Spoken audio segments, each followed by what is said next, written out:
want to go with you, Mama. Katrina Hill hugs her crying children as they beg her to stay. I want to go home with my mama. It's hard, very hard. The mother of 10 lost custody in 2012, but cell phone video taken by her last fall shows a strong bond with her children, along with her desire to be a mother. I'm fighting for y'all, okay? You know that. Don't let nobody tell you nothing different. 3 years ago, the Department of Children and Family Services took her children after she failed to protect her oldest child from abuse at the hands of his father, Isaac Hill, after Isaac whipped the child with an extension cord for misbehaving. All she has now are photos and memories. I cry every day. I mean, every night. When I hear children outside playing, it's hard. A fact made harder in the summer of 2012 when 2 of her children were abused in a foster home. He punched them and he choked my youngest son. Court documents obtained from the parents describe an ugly attack, an adult son of the foster parents choking one of the children and striking him in the mouth. The boy's father, Isaac Hill, describes the attack in his own words. He punched my 13-year-old in the mouth and threw him over the kitchen table. Isaac says it's not just the attack that has him upset, but the way DCFS handled the case. They hid it from the courts. It didn't come in front of us until 6 months later. An internal review of the case by law judge Susan Wambach confirms Hill's statement. Wambach writes, the department did not inform the court or the attorneys that the abuse had occurred.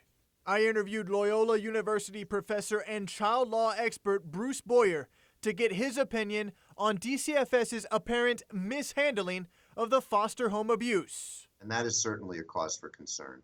He says both parents should have been notified immediately. There are people who are supposed to know, and those people include the child's parent or guardian.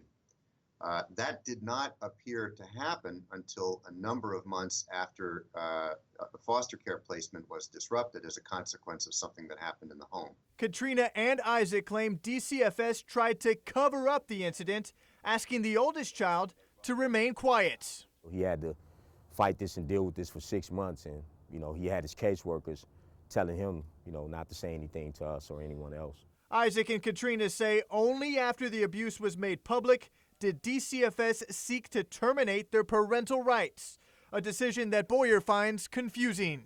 It's actually difficult to understand what was motivating the department when it decided to try and change the permanency goal in this case and move to free all of these children for adoption. Boyer cites Wambach's 2013 review of the case, where she says DCFS's decision to discontinue the reunification services for the parents should be reversed. Despite Wambach's opinion, DCFS moved forward with termination, and in November 2013, Isaac Hill renounced his parental rights, while Katrina continued to attend parenting classes in the hopes of regaining custody. I had to do parenting, domestic violence. I had to do marriage counseling. I completed everything that I had to do in my service plan. These documents confirm Katrina's effort and participation to improve as a mother, but DCFS said it's still not enough. Earlier this month in Jackson County Court, the state proceeded to move forward with terminating her rights. The caseworker was going in saying that I wasn't complying. In court, DCFS caseworker Madonna Span claimed Katrina, quote, never learned from her classes and not one time expressed empathy for her children during her monthly visitation rights. Listen to me. Listen to me. It's okay, you hear me? You got your letters. You read your letters. And you know I love y'all, okay? But this cell phone video paints a different picture.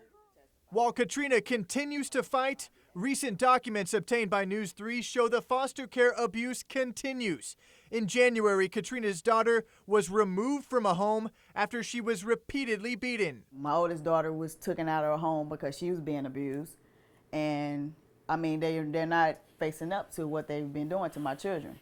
Hill says the foster care system has failed to protect her children. You're harming my children more than you're helping them. And believes her kids are safer in her care. We reached out to DCFS regarding the foster care abuse and accusations against the department, but were denied an interview or statement due to the ongoing case. On March 18th, a Jackson County judge ruled in favor of the state, terminating Katrina's parental rights for her children. But Hill says she won't give up and wants her story told. It's just not my children that I want to see, justice for. It's for any other children that DCFS has harmed or caused any harm for the parents. In Jackson County, Matthew Sercy, News 3.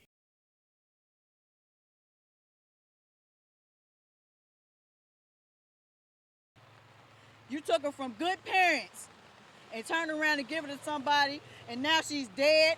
Katrina Hill cries outside the Cairo DCFS office just hours after she learned from caseworkers her youngest child died in foster care with few details of how it happened. And all y'all can tell me is you found her unresponsive, and that's it. I don't get to see my daughter. I don't get to hold my daughter. As she stands in the rain, DCFS turns her family away. But they locked their doors. The girl's father, Isaac Hill, says since he lost custody, DCFS has documented incidents of child abuse against his children at the hands of foster parents. This ain't the first time. This resulted in the death of my daughter after 3 times my kid's been abused. 3 times. Marion police and DCFS investigators have launched an investigation into how the child died. Marion investigators call the cause of death undetermined, while DCFS says it has put a task force on the case. The Hills went public with their own concerns earlier this year, pleading with DCFS to keep their children safe. You're harming my children more than you're helping them. Isaac Hill says he wants to see his daughter before doctors complete an autopsy. Everybody that's a citizen in this country have the right to identify their dead relative. Is these foster parents are put above the parents, the biological parents. They have more rights. Right now, these people know more about what happened to our daughter than we do.